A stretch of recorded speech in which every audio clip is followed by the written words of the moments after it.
नैनाची interview घेते मी.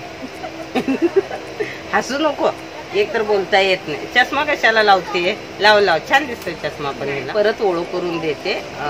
Parlour आहे याचं कुरगावला, आणि माझी ओळख हिच्यासोबत 3-4 वर्षापासून झाले कामानिमित्त. पण आमचं चांगलं ट्युनिंग जमतं दोघींचं, पार्लरबद्दल किंवा माझं शिलाईचं काय असेल असं बोलणं ते. तर किती वर्ष झालं तुझ्या पार्लरला? 5 वर्ष. म्हणजे स्वतःचं पार्लर? स्वतःचं पार्लर. आधी मी होम सर्व्हिस वगैरे द्यायची. हां, घरातूनच. मग नंतर तू शॉप? नंतर मी शॉपला. काय काय म्हणजे कसं काय काय फॅसिलिटी आहेत किंवा कसं आहे? तू जर 12वी झाल्यानंतर पार्लरचा कोर्स केला? किती 2-3 वर्ष? 11वी झालंय. मी 12वीचं बाहेर केला. हां, आणि नंतर हिने जॉब केला. आणि जॉब 1-1.5 वर्ष जॉब केला, पार्लरचा कोर्स केला. लग्न कधी केलंस तू? किती वय होतं? लग्न 21 वर्ष. हां, लग्न केलं. तिचं लव्ह मॅरेज आहे? नाही, अरेंज कम लव्ह मॅरेज आहे. मी अजून भाऊजींना भेटलेली नाहीये. नाहीच भेटले. म्हणजे तिने खूपदा आमंत्रण केलेलं नवरात्रीत ह्याच्यामध्ये मी हा बोलले, बघू आता ओळख करून देते. पण तिचं येणं होतं माझ्याकडे, माझं फोनवर बोलणं होतं. कारण नवरी आली की तिला घेऊन यायचं असं. पण स्वभावाने खूप शांत आहे आणि समजदार आहे. म्हणजे मी जेवढ्यांदा भेटले तेवढ्यांदा तरी सांगते. मी कशी वाटते? गोंधळ घालणार असते म्हणजे मी गोंधळ नाही ना, चांगलं बोलायचं असं नाही, जे आहे ते आहे. कसं वाटते? खूप बोलते. नाही ना, तुम्हाला टाइमपास बोलले डायरेक्ट. बरं वाटतं तुमच्यासोबत? नाही, बरं वाटतं. म्हणजे असं कोणतरी पाहिजे ना बोलणार असं की बोलते असं नाही. शांत आहे तुम्ही, एकतर कोणतरी पाहिजे बोलणार. अशी काय एकदम शांत नाही आहे. हा, म्हणजे बोलते. हा, खायला पाहिजे सारखं सारखं. आणि काय, मला तर वाटलं माझ्यापेक्षा लहान आहे हे असेल. मी एकतर मला पाठ होत नव्हतं गाडीचं नाव, आणि ही पण तशीच. आणि मला वाटतं आम्हाला नीरजने विचारलं गाडीचं नाव, नंबर काय केलं मग तू? हा, पण हा, रिझर्वेशन ते आहे. पण ह्याच्यानंतर लक्षात ठेवायचं, आपण कुठल्या ट्रेनने जातो त्या ट्रेनचं नाव व्यवस्थित आणि गाडी नंबर पाठ पाहिजे. म्हणजे हे मला पण रूल लागू आहे. मी सिद्धेश्वर, कोल्हापूर किंवा ह्या साईडचे म्हणजे जे नेहमीचे गाड्या ऐकण्यात असतात त्याचे माहिती असतात. ही गाडी आठवड्यातून एकदाच येते आणि तिथं थांबते. म्हणजे पालघरला आधी हा स्टॉप नव्हता, म्हणजे वसई, त्यानंतर पनवेलला. त्यानंतर आम्ही कुठेही प्रवासाला जाऊ किंवा म्हणजे कामासाठी जातो आम्ही, तर आता पाठांतर करतो. कारण चांगलं झापलं आम्हाला सकाळी नीरजने. आणि हिला विचारल्यावर ही मोबाईल उघडून सांगते, हा नंबर, हे नाव, सीट नंबर. कारण परफेक्ट माणसापुढे तर म्हणजे बरोबर आहे ह्या गोष्टी. पण कामाचा खरंच खूप लोड होता. बहुतेक तुला पण खूप लोड होता. मी माझ्या नऊवारीचे आणि बाकी जे लग्नाचे सीझन आहे माझं तर नेहमीच असतं. नऊवारीची ऑर्डर, नऊवारीचं जे काही आहे गोव्याला पुढे कस्टमर आहेत माझे, आणि दुसरे जे मी ड्रेसेस बनवते त्याच्यासाठी माझे मीटिंग आहेत. बऱ्याच दिवस झालं चालू होतं. जसं हैदराबादला होतं तसं हैदराबादचं पण सक्सेस झालं माझं व्यवस्थित. म्हणजे फोनवर बोलणं हे आणि प्रत्यक्षात भेटणं पण गरजेचं होतं. मग ह्यावेळेस सगळं मिळून आलं. मेन तर आहे मैत्रिणीच्या भावाचं लग्न, आणि तिला पार्लरवाली हवी होती. तर नैनानी मला वाटतं व्हॉट्सअपवर हे पाठवलं होतं, ते माझ्या ह्याच्यावर ठेवलं होतं, मी स्टेटसवर ठेवलं होतं. तिने तिच्याशी कॉन्टॅक्ट केलं आणि त्यांचं ते जमून आलं असं. आणि मला विचारलं गेलं होतं की काय कसं, कारण ही करते ब्रायडलचे मी फोटो किंवा नऊवारीचे जे हे जाते, त्यामुळं म्हणजे आहे तिचं व्यवस्थित करणं ते. म्हणजे बघ, पण दोघींची म्हणजे तिला जे हवं होतं हिला, तिचं मला वाटतं मॅनेज झालं. मग त्यानंतर माझं पण काम होतं आणि तिचं खूप आग्रह होतं. आणि माझे मेन ननंद राहते आणि माझा पुतण्या राहते आनंद बुकानोरे, जो गोव्याला सेटल आहे आणि खूप माझ्या जवळ आहे. तो तिथं राहतो. मला त्याला पण भेटायचं, बरेच असं कामं होतं. म्हणून आम्ही प्लॅन केलो. सक्सेसफुली व्यवस्थित सगळं प्लॅनिंग झालं. आता पुढचे पण कामं होतील. आम्ही आमचे कामं पण करून घेऊ आणि हिचं पण जे काय आहे ते पण तिथं सगळं व्यवस्थित म्हणजे कार्यक्रमाचे जे पार्लर किती जण आहेत का? 6-7 जणींचं आहे. आणि मी माझी मोठी मुलगी भरतनाट्यम करते, त्यामुळं मला पण पार्लरचा बेसिक कोर्स केलेला आहे. आम्ही जेव्हा हीच नाही दुसऱ्या पण मी बऱ्याचदा जणांसोबत जेव्हा नऊवारी किंवा ह्याचं असं होतं आणि आम्ही मिळून गेलो तर एकमेकींना आम्ही मदत करतो. तिथं असं एवढ्या लांब जातो तर तिथं जे आहे तर तिला पण मी बोलले की मी तुला काय बोलले होते, तुला हेल्प करेल, तू घे ऑर्डर. हा हे कोण बोलणार आहे? हा थांब आता सांग. हे बघा म्हणजे जेव्हा माझ्या थ्रू हिच्याकडे ऑर्डर गेली चौकशीसाठी बरेच जण आले, पण कोण घेतं कोण घेत नाही असं का, म्हणजे नाव सुचवलं स्टेटसवर ठेवल्यानंतर बऱ्याच पार्लरवाले आहेत त्यांचे हे ठेवले ज्यांचं जमतं त्यांचं. मग ही बोलली ताई काय करू, मी देऊ का ऑर्डर? म्हणजे तू एवढ्या लांब कधी जातेस का किंवा कुणी लागेल का तुला सोबत? तर ती बोलली हां मी जाते असं लागेल. तर तिला पण माहिती आहे मला बेसिक मेकअप येतो, कारण माझ्या दोघी मुली डान्समध्ये असल्यामुळं मी बेसिक कोर्स केलेला आहे. तर म्हणले ठीक आहे माझं पण काम आहे आणि मेन होऊन जाईल एकमेकींच्या मदतीने. असं बऱ्याच गोष्टी करू शकतो आपण की असं नाही की दरवेळेस आपण एकटं किंवा कधी कधी असिस्टंट ते सोबत घेणं तेवढं आपल्याला 4-5 दिवस जातो, 3-4 दिवस त्याच्यामुळे. आणि मेन आम्हाला ना पिकनिक करायची होती बहुतेक. तिला मच्छी खायचं आहे, गोव्याची खायची काय, ही लहानपणापासून खाल्ली नाही, मारवाडी आहे. हां आणि लग्न केलं तेव्हापासून खाते, पण ताई खात नाही याचं काय वाटत नाही आहे तिला. नको माझ्यासोबत नाही खायची मच्छी मच्छी बिच्छी नाही खायची.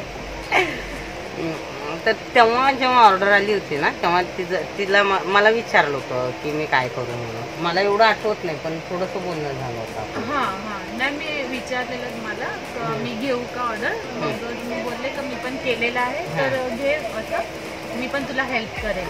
ॲक्च्युली मी नऊवाऱ्यांचं पण सांगते किंवा कुठूनही लांबून ऑर्डर आत्ता म्हणजे बऱ्याच वर्षापासून करतो. कधी कसं असतं एक तुमचं नातं आहे, असं नाही की खूप तुम्ही क्लोज मैत्रिणी आहेत हा भाग नाही आहे, पण एकमेकांना ओळखता.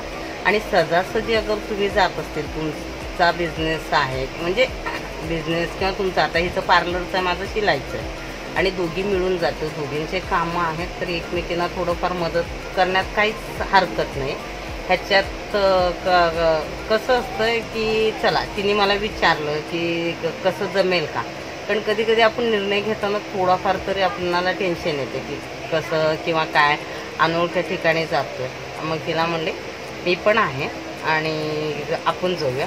तिने मला एक पण प्रश्न विचारला नाही की कुठं थांबायचं आहे, कसं करायचं आहे, काय करायचं आहे. मी तिला म्हणले ताई तुम्ही आहेत तर तुम्ही करा, जे आहे ते आपण दोघी हे करू. म्हणजे ती पहिल्यांदा माझ्यासोबत होती. आणि अजून आम्ही सुषमा आहे, आम्ही तिला पण विचारणार होतो, दोघीचंच आमचं धड नव्हतं त्यामुळं फिक्स नव्हतं. वेळेवर सगळं झालं आणि जुळून आलं टायमावर. आता पुढे व्हिडिओमध्ये बघूया. म्हणजे मी बेसिक करते, ही तर खूप ॲडव्हान्स आहे, तर जसं जसं जमेल तसं तसं करूया. पण मजा मस्त येते, गाडीत थांबत नाही. बोली बघ जाऊन आलो असतो खाली, चला काय चला सरांचं ऐकते ए पण गाडी सुटली.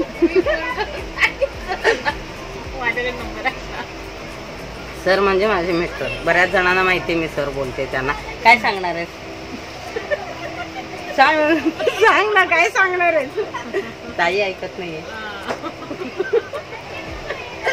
कसली कोर्टात खालती गेली, ताई ऐकत नाही हे सांगणार आहे. आणि कोणाला सांगणार आहे? कारण एक कोणाचं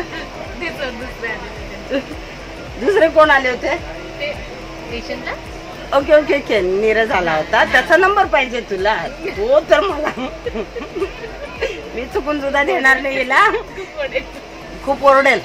कारण आम्हाला स्ट्रिक्टली वॉर्निंग दिलंय की नीट जावा, नीट कालचं उतरू नका. आता स्टेशन आलं ना तेव्हा पण उतरणार नाही, मी डायरेक्ट केरळला जाणार आहे. काहीतरी सांगते बघ किती मस्त फिरतात सगळेजण, हात बिदू तर बघतो आम्ही ट्राय करतोय.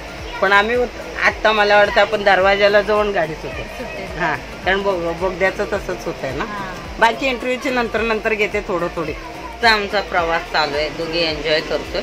आणि मेन आमचा दोघींचा गोंधळ उडाला. जसा ट्रेनमध्ये बसलोय तशी तिची ऑर्डर आणि माझी ऑर्डर म्हणजे खूप येत आहेत. म्हणजे आता लग्नाचा सीझनच असेल आणि आमच्या फोनला रेंज नाही आहे, त्यामुळे गैरसमज करून घेऊ नका.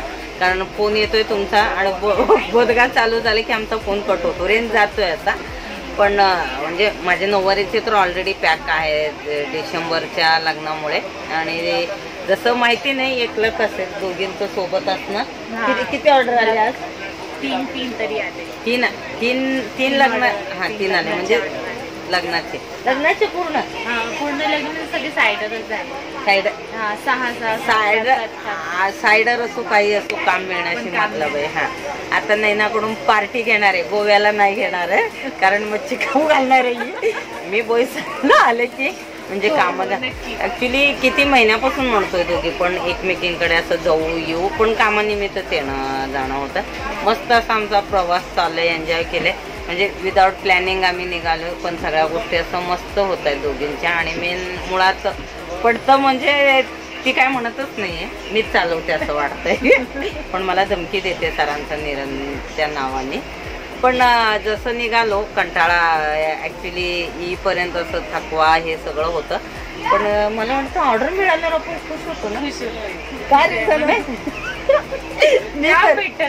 म्हणजे काल लिटरली जेव्हा बॅग बिग भरायची होती, माझी एक मैत्रीण आहे, मी ब्लाऊज शिवत होते, मला वाटतं 10 वाजले होते. बोलते कधी बॅग भरणार आहे? हे बाई म्हणले रोज नेहमीच आहे. आता कोविडमुळे 2 वर्ष फिरणं म्हणजे बाहेर ऑर्डरसाठी कमी जाणं होतं. ऑर्डर म्हणजे नऊवारी किंवा भरतनाट्यम काही असलं, लांबचं असलं आणि खूप जास्त क्वांटिटीमध्ये असेल तर मी स्वतः पर्सनली जाऊन भेटून बोलून करते, फोनवर बोलण्यापेक्षा. तिचं पण तसंच आहे. पण संध्याकाळपासून म्हणजे 4-5 जसं आम्ही उठलो तेव्हापासून येत आहेत. आणि मला वाटतं चौकशी न करता डन करतायत ऑर्डर. हां, डन करतात. ही तर परफेक्ट आहे. माझी नऊवारी तर यूट्यूबवर सगळे बघतात. तर आम्ही जसं आम्ही एन्जॉय करू ना, असे व्हिडिओ मजेच येतील जे काही आहे. म्हणजे जसं बोलतोय तसंच येणार आहे. नैनाला पडते की नाही माहिती नाही ना. हा मान हलवते ना तिचा इंटरव्ह्यू घेणार आहे ट्रेनमध्ये. त्यानंतर ॲक्च्युली जितकं आम्हाला कवर करता येईल किंवा कामाचं किंवा मेकअपचं त्याचं, कारण हे व्हिडिओ गेल्यानंतर नैनाला ऑर्डर भरपूर भेटतील ना. हां, त्यामुळे. आणि आता बघूया. हां, माझ्या थ्रू नाही तिच्या थ्रू तर मला भरपूर नऊवारी आलेत, तर असं हे नाही. पण माझ्या थ्रू मला वाटतं चौकशी खूप झाली. पण ही पहिली ऑर्डर मोठी जे गोव्याला जातो ते. आणि डायरेक्ट मोटिवेट आहे. आणि ऑर्डर खूप भेटलेत आजच्या पण. त्यामुळे नैना डबल पार्टी. हां, हॉटेल आहे नैनाचं. हां, हॉटेलमध्ये जाऊ. नाहीतर का गोव्यातच करायची पार्टी. किती बघ गुणाचं आहे बाई बाळ माझं खरं अक्षरशः वाटेल अशीच आहे, पण आहे चांगली. तर हा व्हिडिओ आम्ही पुढे कंटिन्यू करतोय जसं जमेल तसं. गाडी जिथं थांबतो आम्ही तिथंच बोलतोय. हां, आणि हां, कुठं थांबलंय माहिती नाही, कारण स्टॉप ह्याला कमी आहेत. फक्त क्रॉसिंग आलं ना तर गाडी थांबते. त्यामुळं घाई करून उतरायचं नाही आहे. जिथं स्टेशन येईल तिथंच उतरणार. नैना उतरायचं आहे की नाही? पाऊस येतो आमच्यासाठी स्वागताला गोव्यात. जोरदार नाही पण रिमझिम आहे. बघ केरळला जातेस का अजून चान्स आहे? नको. आमचा म्हणजे व्हिडिओ अगर आवडला असेल तर व्हिडिओला लाईक, कमेंट, शेअर आणि सबस्क्राईब करा असं मी सांगते. नैना पण सांगणार आहे.